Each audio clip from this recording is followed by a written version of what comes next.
What's up, everybody? Welcome back to the channel, Band of Brothers, episode 7. This one is called The Breaking Point. Great.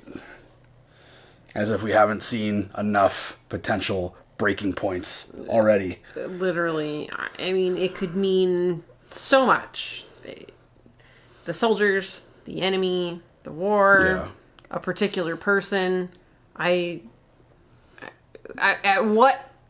mean, I guess at this point is the breaking point, but of what? Yeah, I mean, we're coming off of a pretty insane episode, and just trying to even think of the right words to describe what we saw in that episode. We were following the medic around, Eugene, who just amazing. And I like him. You see it in every war movie.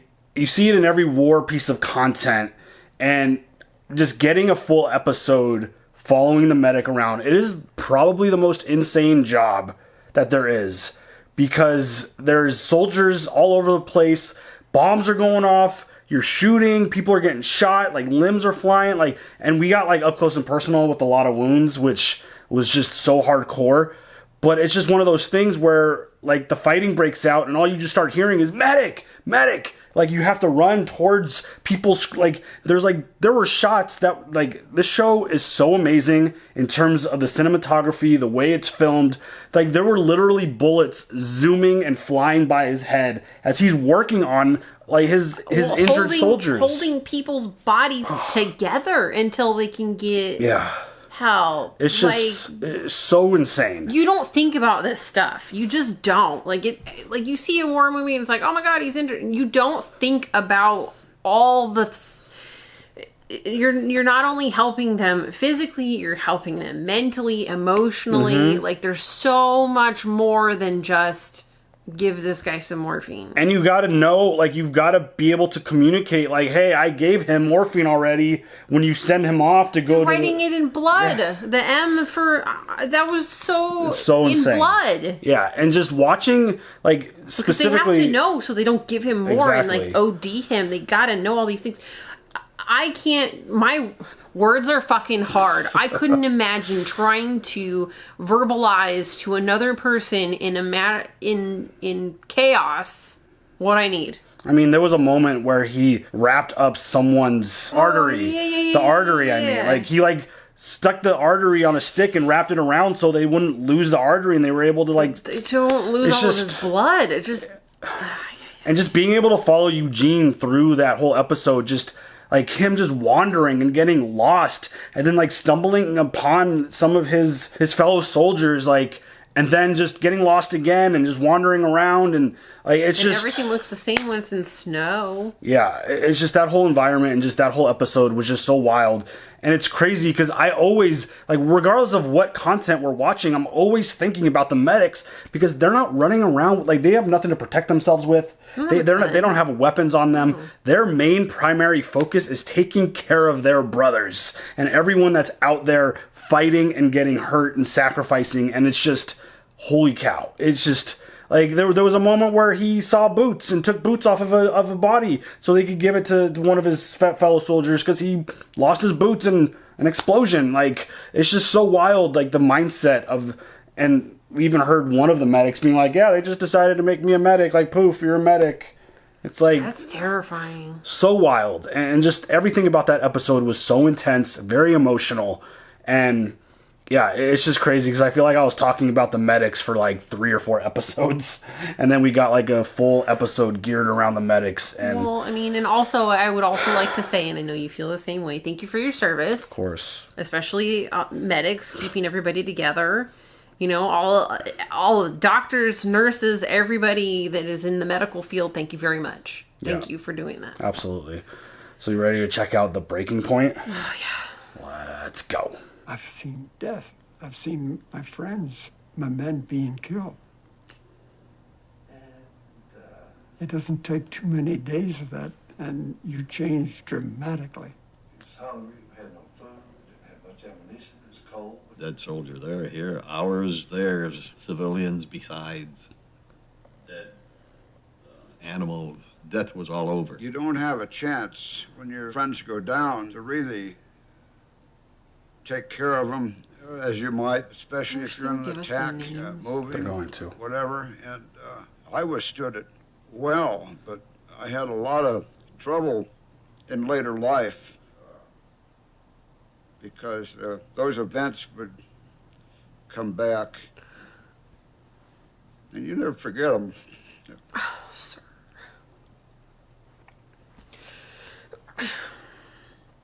Oh, I can't handle that shit.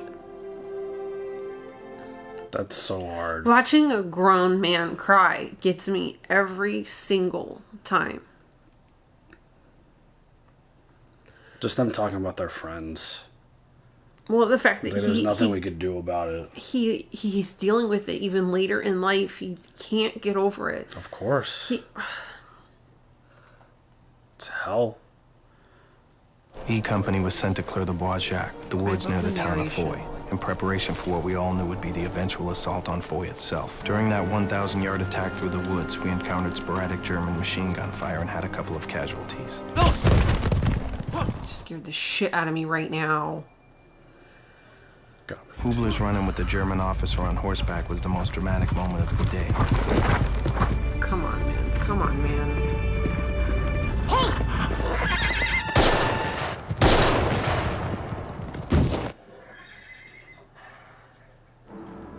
Oh, shit.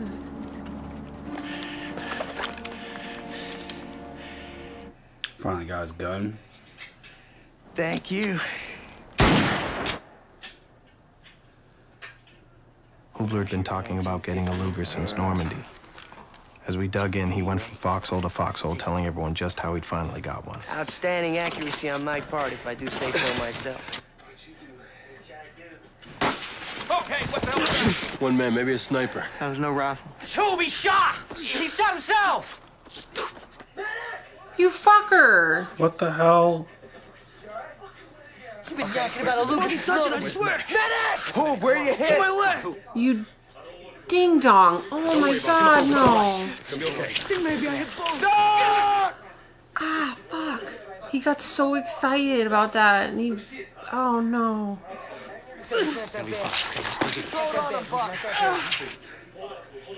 The sounds. That was a great shot, really. Jump on the plane. You're tough, man. You're tough. Come on. Take it easy. It's all right. Don't worry. What are we gonna do? Oh, fucking... Oh, god damn. Get easy.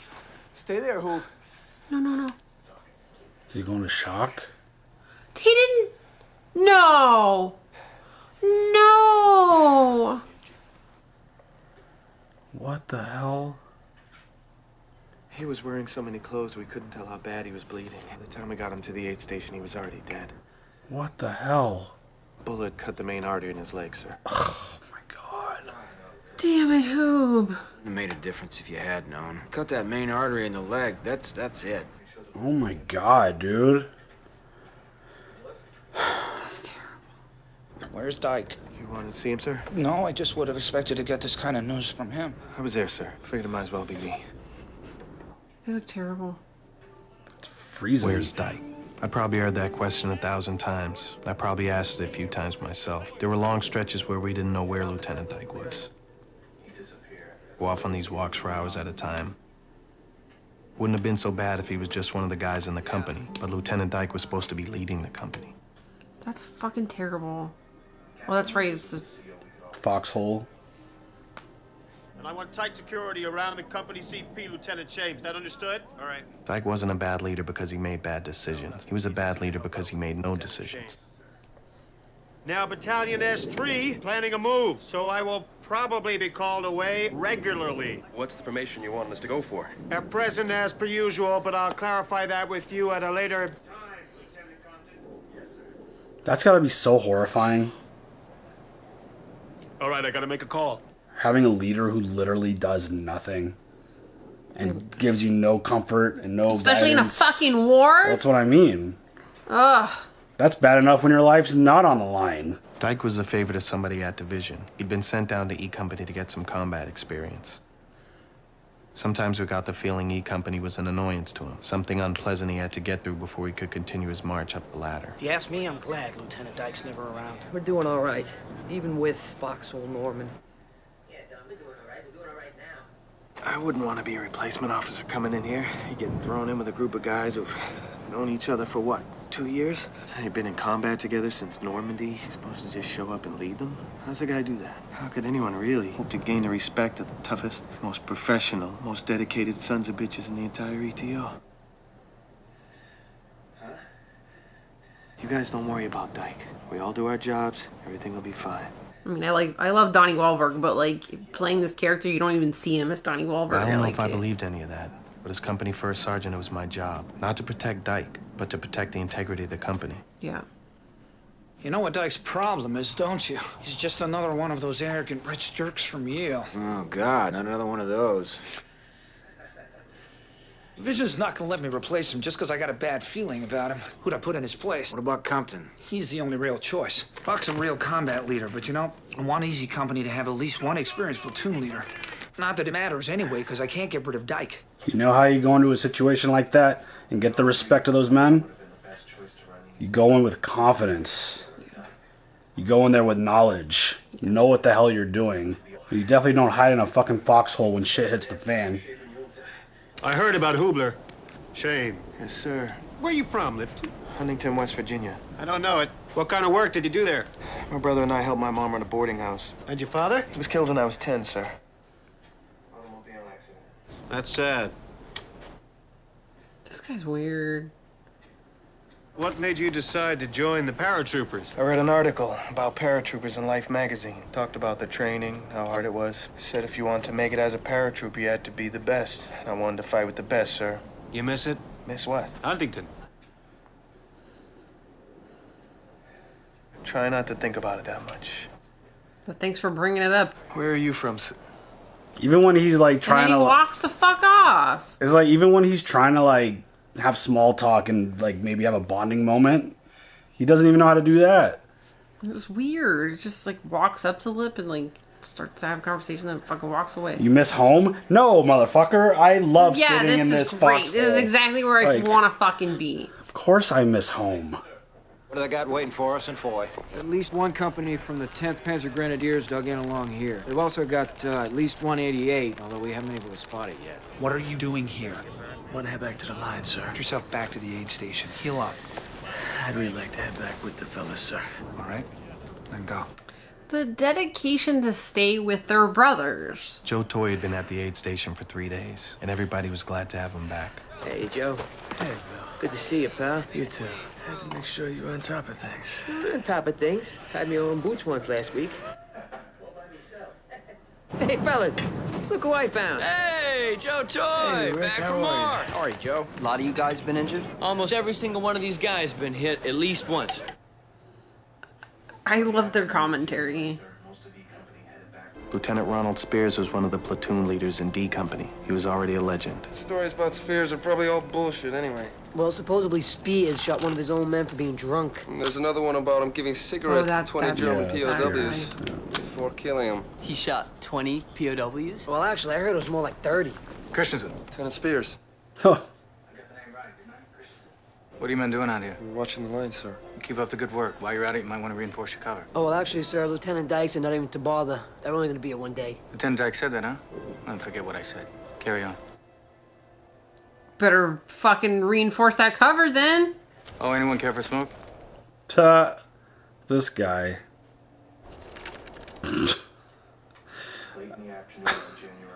I think I'd listen to Spears.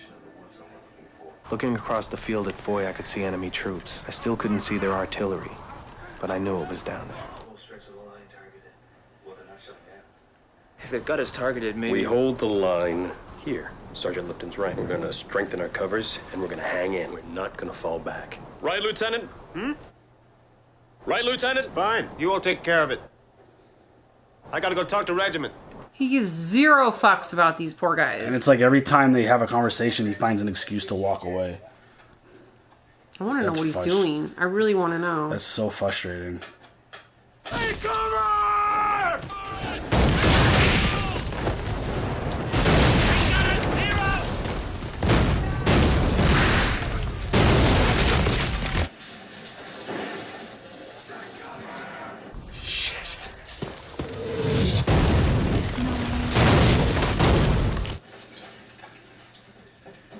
some reason at that moment in that half-finished foxhole, all I could think about was the 4th of July when I was a kid. What I saw that day was the most awesome and terrifying display of firepower I'd ever seen in my life. Of course, I wouldn't have been laughing if I'd known what happened to Joe Toy. That is so insane. Oh no. Oh no.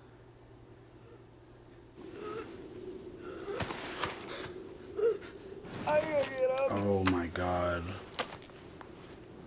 Oh, honey. I gotta get up. Come on, Joe. Come on, buddy. Come on, pal. You said you get back in station for me. You ain't going anywhere. You're all right. Incoming! Oh my god.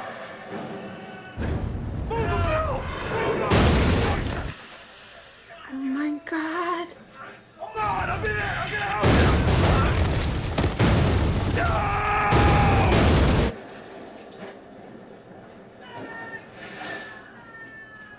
During the second barrage, I wasn't laughing anymore.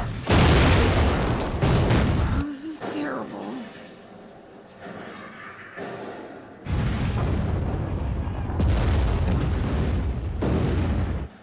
They both didn't make it. First Sergeant Lipton, you get things organized here. I'm gonna go for help. God.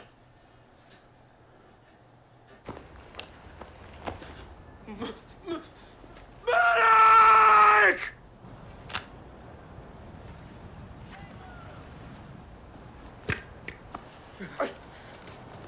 They're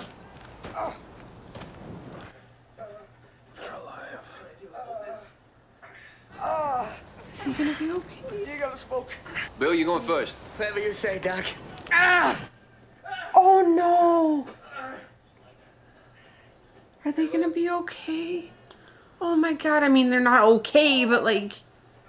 I think fine is relative under their circumstances. Yeah.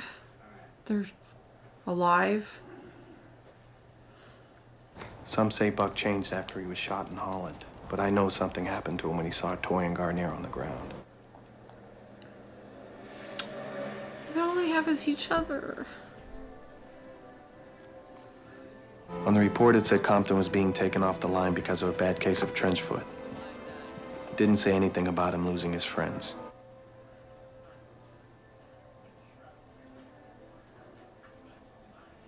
Buck was a great combat leader. He was wounded in Normandy and again in Holland. He received the Silver Star for his part in taking out those German guns on D-Day. He took everything the Krauts could throw at him time and again. UCLA did not make the Rose Bowl this winter, probably because you weren't there. I'm sure you're teaching all of your young soldiers the joy you have of the sport. Gosh, how we all know what an exciting young man you are and how your heart and love. I guess he just couldn't take seeing his friends Toy and Garnier all torn up like that. No one ever thought any less of him for it.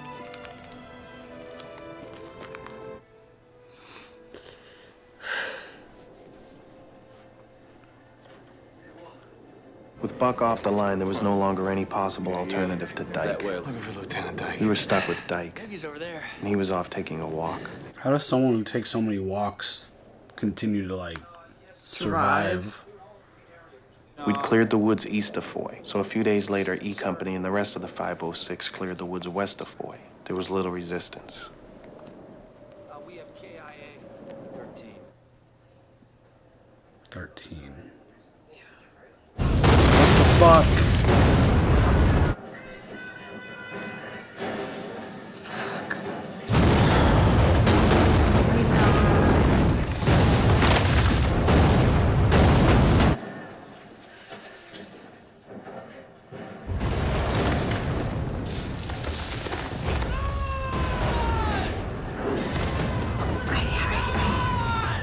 I can't handle this situation.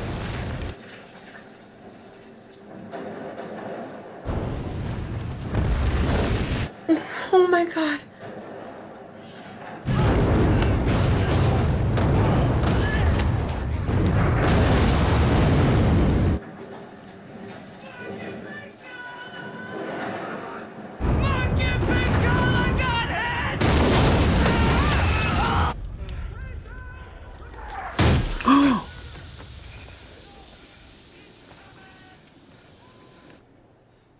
That doesn't blow up, does it? Was it a dud? Oh my god. The shell that hit the foxhole Luz and I were in was a dud. Oh, fuck. The one that hit Muck and Pinkala's foxhole wasn't. That's just the way it was. Muck and Pinkala were good men. Their death hit Malarkey the hardest. Malarkey's best friends in the company had been Compton, Muck, and Pinkala. In less than a week, he'd seen 2 of them die. Didn't I hear you say you wanted to bring a Luger home for your kid brother? Yeah. Why don't you give him that? It's hoops, right? Yeah, I was gonna get rid of it, but Listen, Captain Winters was wondering if you wanted to go back to battalion and work as his runner for a few days. Tell him thanks. I'm gonna stay here. Why don't you at least come back for an hour or so? Say goodbye to Buck. I'm sure it'll mean a lot to him. All right. Getting even 50 yards back from the line just for an hour or two could make a big difference in a soldier's state of mind.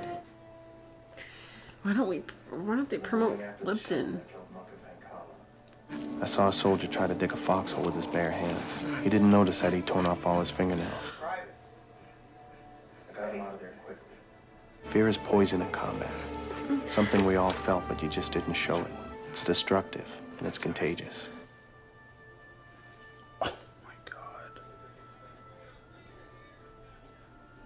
Buck was never the same after seeing Toy and Garnier get hit that day. I guess he just needed some time away from it all.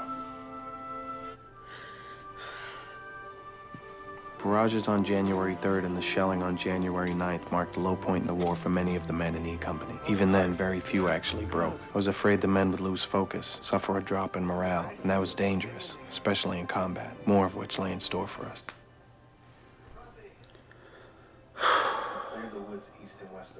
Now it was time for the inevitable assault on Foy itself. Frankly, I was dreading it. I always knew the E Company men who trained at Dakota wouldn't get through the war unscathed, but now I was beginning to wonder if any of us were going to make it through at all. E Company would lead the attack. Problem was, at least in my estimation, E Company still did not have a leader. Why don't they make him the leader? Because you still need competent leaders in the platoon. But he's so good. How's Easy's status? The men are good, sir. They're prepared. But on the other hand, I have no confidence in our CO, sir. Lieutenant Dyke is an empty uniform, Captain. He's not there, sir. Tomorrow's gonna be the real deal, and he's gonna have to lead those men. He's gonna have to make decisions, sir. I gotta tell you, sir, I think he's gonna get a lot of Easy Company men killed. That's horrifying. Thank you, Sergeant. That'll be all. Yes, sir. That's... There was nothing Winters could do. Yeah, when someone's handed a position, when you're connected, there's nothing you can do about it. Someone's better off if he just decides to go take a walk. 3rd Battalion will come in from the east, led by I Company. So Winters is going distraction. to give... D Company will be in reserve. You shouldn't need them. The point is, you got to move in there fast. Get in there before they can bring their mortars and artillery down on you. Clear? Clear. He has no clue what he just said to him.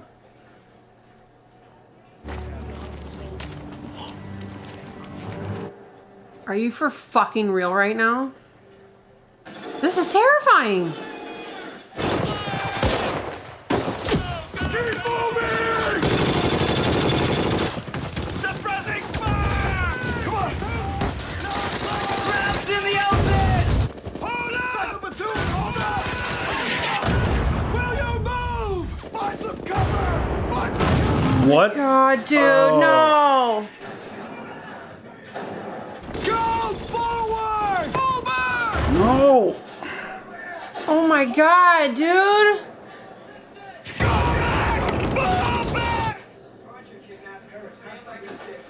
What's the plan? I don't know! You better get Dyke on that radio to me now! Captain Winters, sir! What's the plan? Okay, Foley. Foley! You take your men on a flanking mission around the village and attack it from the rear!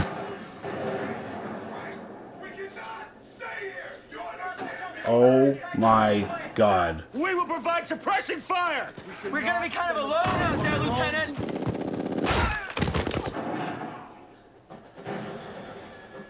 Hi.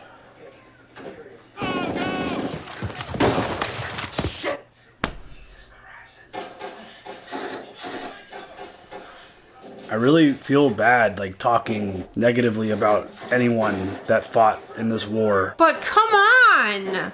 Like, He's just these getting poor people. guys. He's getting people killed. People are getting shot and killed.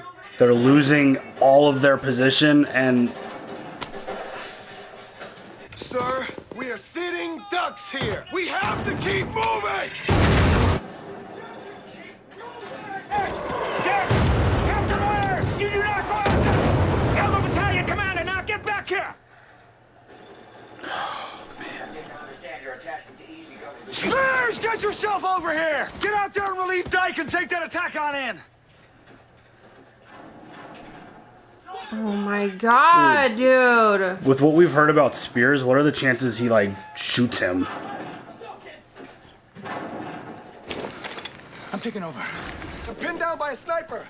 I believe he's in the building with the caved-in roof. Orders and grenade launchers on that building till it's gone. When it's gone, I want first to go straight in. Forget going around. Everybody else follow me. Yes, sir. Oh my god.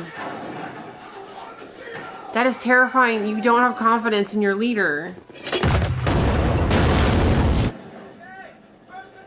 In war.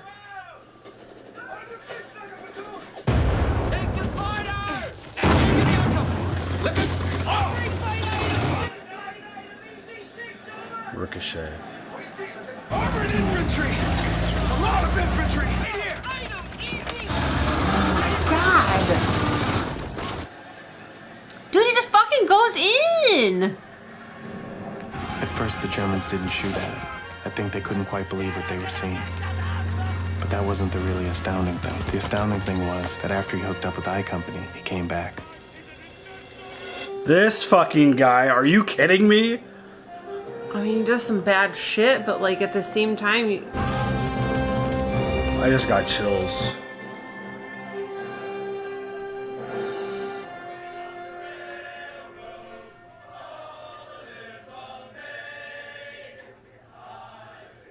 We took over 100 German prisoners. After that, it was mostly cleanup. You wanna know how you get respect of a company? You do something like, whoa, what? Come on, come on! Fuck. Second floor, building on the right. Don't miss, Shifty.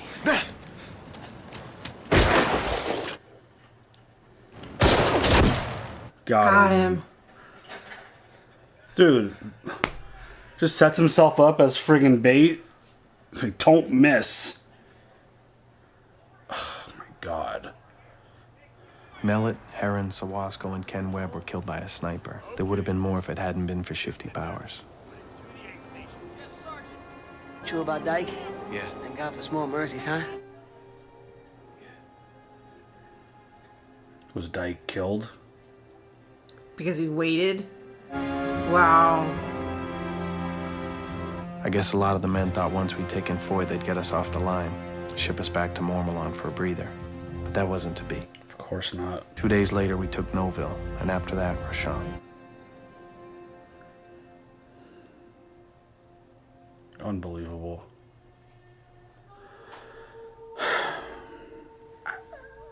I mean, again, on what you said, I hate to talk shit about anybody that was in this, but like, wow, that's fucking...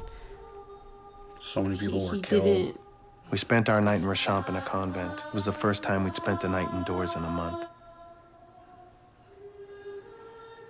The mood of the men was relaxed. We were finally being relieved and would soon be in Mormelon. Of course, in the morning, we found out Mormelon would have to wait. Hitler had launched a counteroffensive in Alsace, and we were bound for the town of Hagenau to help hold the line. We'd come into Belgium with 121 men and officers, plus 24 replacements. That's 145 total. We were going out with 63. Oh my god. Garnier was badly wounded and Hubler died accidentally. Joe Toy had lost his leg. This is sad to see this, what they did. Among the dead were Heron, Mellett, Sawasco, Kenneth Webb, Harold Webb, Alex Pankala, and Skip Muck. Our month in Belgium cost us one good officer, Buck Compton, and one bad one, Norman Dyke.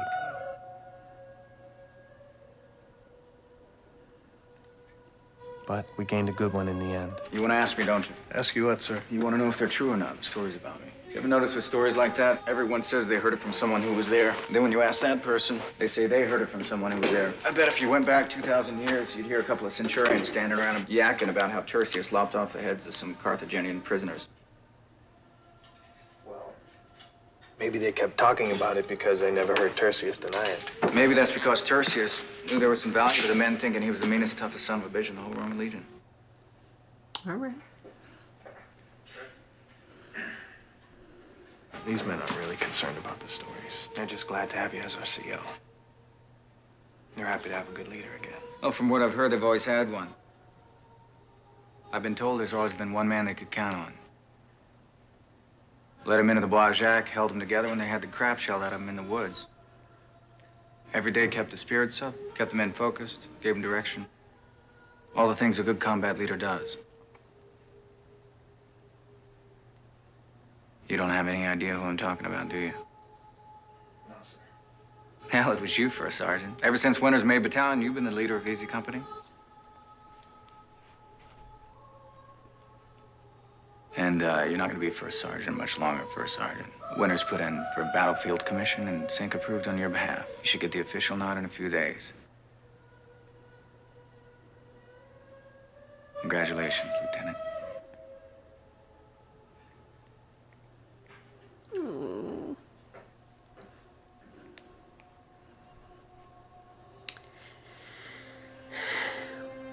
How can anyone keep going? They don't have any choice. Hey, look.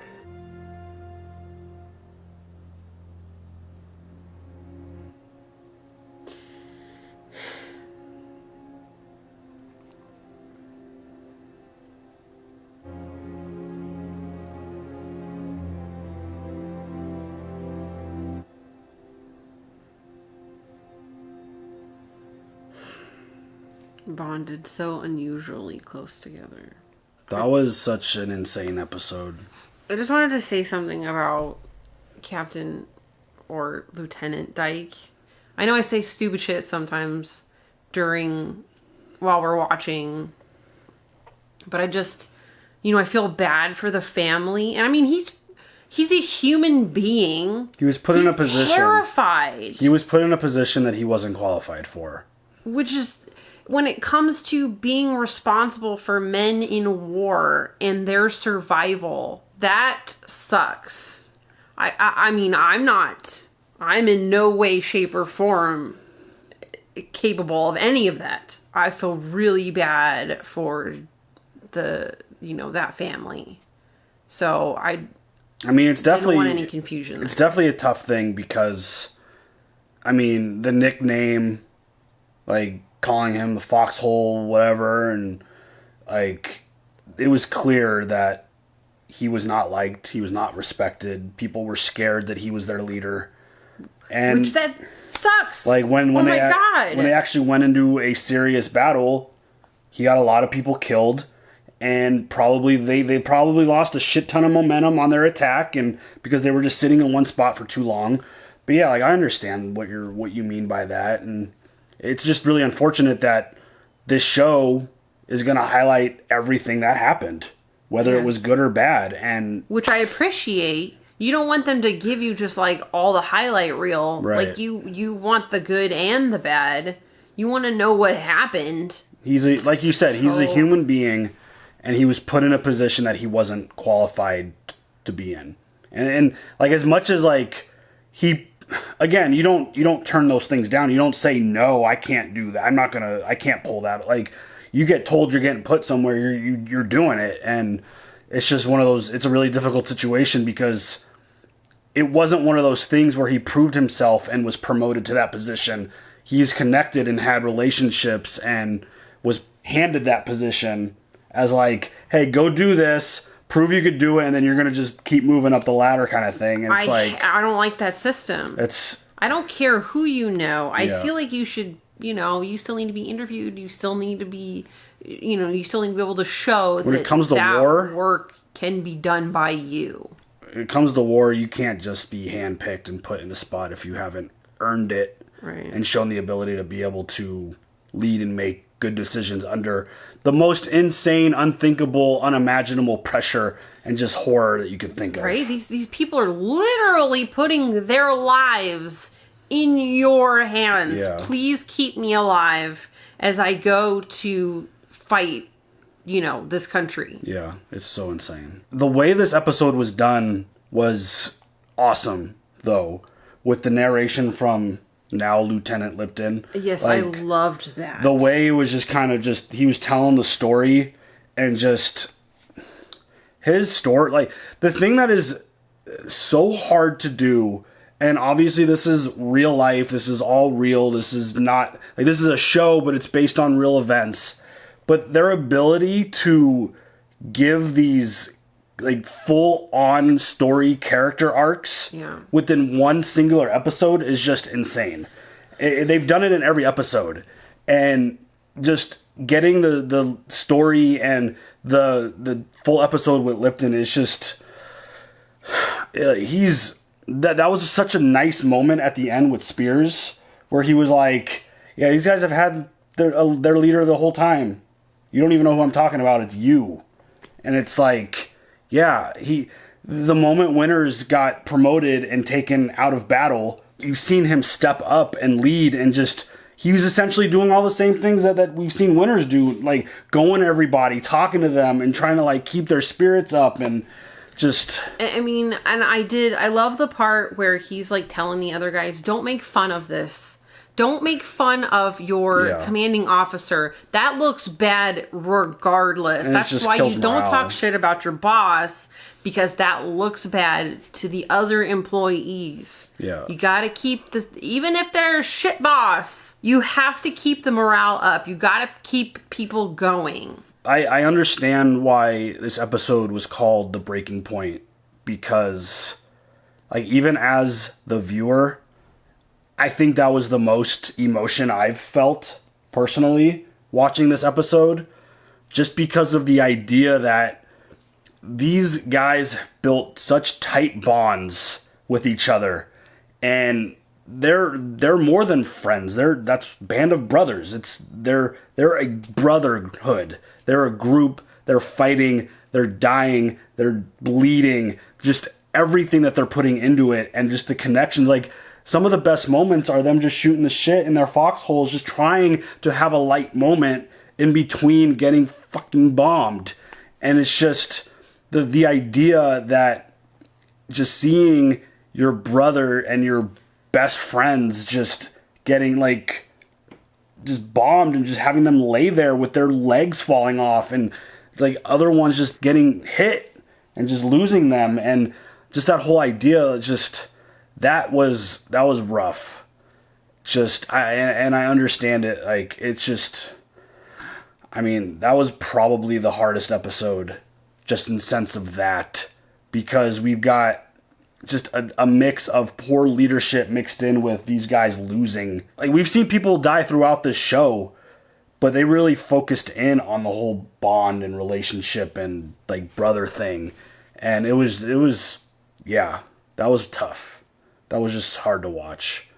But again, it's one of those things where it feels so important to be watching it and to be experiencing this, and to even learning it to a different level, because learning it and reading it in a book or being told about it is one thing, but seeing, especially how well done this show is, seeing it play out like this is just a whole different learning experience, and just something that,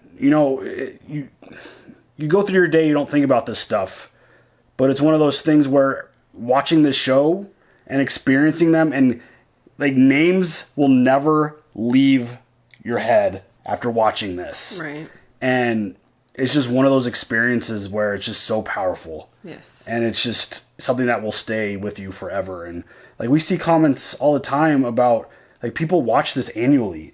They watch it all the time, just to remember and never forget, and just it's insane, just because of what these men went through. And yeah, that was a tough one. I wonder if, I hope they tell us this, if the actors got to meet the real people. I know that you get a script, you read a script and you read a story, but do they actually get to meet the people that they're playing? If they, you know, are still that alive, would be, of course. That would be insane to be able to, like, I mean, what an honor to, like, play some of these. Exactly. You know? That would be such an honor. Yeah, it's just... Like, I hope I've done you justice. Right? The whole... Like, and you saw... You kind of saw with Buck these episodes how he just kind of was getting worse and worse. Progressively like, deteriorating. He was just like zoning out so much, and then like last episode got the news about his like girlfriend breaking up with him. Like, ladies, can we wait? Can we just wait? The breaking point for him. Like, I'm glad that he got to go home in those moments, because I don't know how he in that mind state could keep going. Like, obviously, like, they even mentioned it, like, it didn't break everyone, but some of the men, like, they just couldn't do it anymore. And Buck, seeing that sight, like, he just couldn't do this anymore. And it's just that was, like, one of the most heartbreaking things, because, again, it's just so unimaginable what could possibly be going through this dude's head as he's going through all this. Like, unbelievable. I mean, it's another reason why we need to take care of our soldiers' mental health. Mental health is such a huge deal. Very huge for our veterans and our military, but also for everybody. Like, mental health is huge. It's just, it was a heartbreaking, like, this whole show is heartbreaking, but at the same time, it does make you very proud to see how dedicated some of these men are. Like, wounded and, like, got their arms sling, like, I'm back, I want to fight, I want to join, like... Left the aid station so that they could help their brothers. And then had his leg blown off. I mean, I want to, you know, read about these men after we're done. Yeah. So, any other thoughts? No. All right, y'all. Leave your thoughts down below. We'll see you guys later. Have a good one. Bye.